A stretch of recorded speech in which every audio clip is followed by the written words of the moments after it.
NDA సమావేశంలో ప్రధానమంత్రి కీలక వ్యాఖ్యలు. రాబోయే రోజుల్లో ఏ ఎన్నికలైనా ఎన్డీఏ ధీటుగా ఎదుర్కొంటుందని వ్యాఖ్య. బీహార్ అయినా బెంగాల్ అయినా తగ్గేదే లేదని కామెంట్.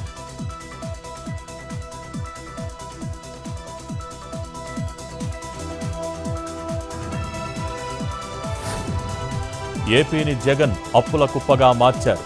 అందుకే ఆర్థిక ఇబ్బందులు. ఇచ్చిన హామీలకు కూటమి ప్రభుత్వం కట్టుబడి ఉందన్న పవన్ నిబద్ధతతో తన మంత్రిత్వ శాఖ బాధ్యతలు నిర్వహిస్తున్నట్టు వెల్లడి.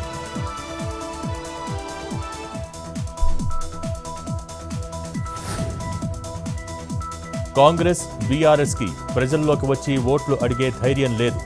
హామీలు తుంగలో తొక్కి కాంగ్రెస్ అన్ని వర్గాలను మోసం చేసిందన్న కిషన్ రెడ్డి. ఉద్యోగులకు డీఏ ఇవ్వకుండా సర్కార్ నిర్లక్ష్యంగా వ్యవహరిస్తోందని ఫైర్.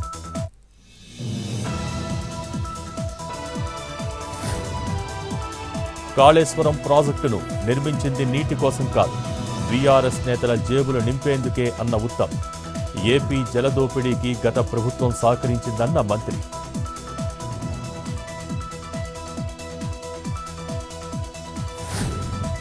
ఏపీ రోజుకు 10,000 క్యూసెక్కుల నీరు తీసుకువెళ్తున్నా నోరు మెదపటం లేదు.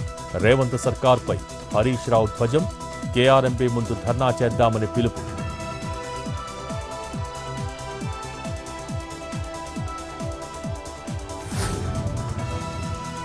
రేవంత్ ప్రజాప్రభుత్వం మాట తప్పడం అలవాటుగా మార్చుకుంది.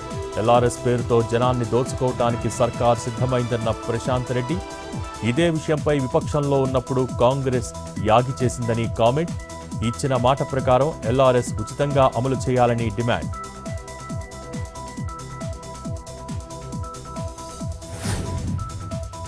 ప్రకాశం జిల్లా రాచర్ల బీసీ భవనంలో ప్రజా దర్బార్. ఎమ్మెల్యే ముత్తుముల అశోక్ రెడ్డి ఆధ్వర్యంలో కార్యక్రమం. సమస్యలపై వినతి పత్రాలు సమర్పించిన జనం.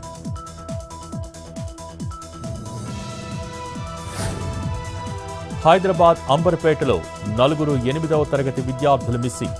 పరీక్షలో కాపీ చేస్తుండగా పేరెంట్స్కి చెబుతామని టీచర్ల మందలింపు.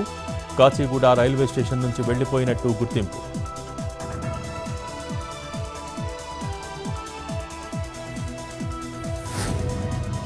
కొత్తగూడెం జిల్లా అశ్వాపురంలో ఏసీబీ దాడులు. వ్యవసాయ శాఖ ఆఫీసులో తనిఖీలు. 30,000 లంచం తీసుకుంటూ పట్టుబడ్డ ఏవో శాంతన్ కుమార్.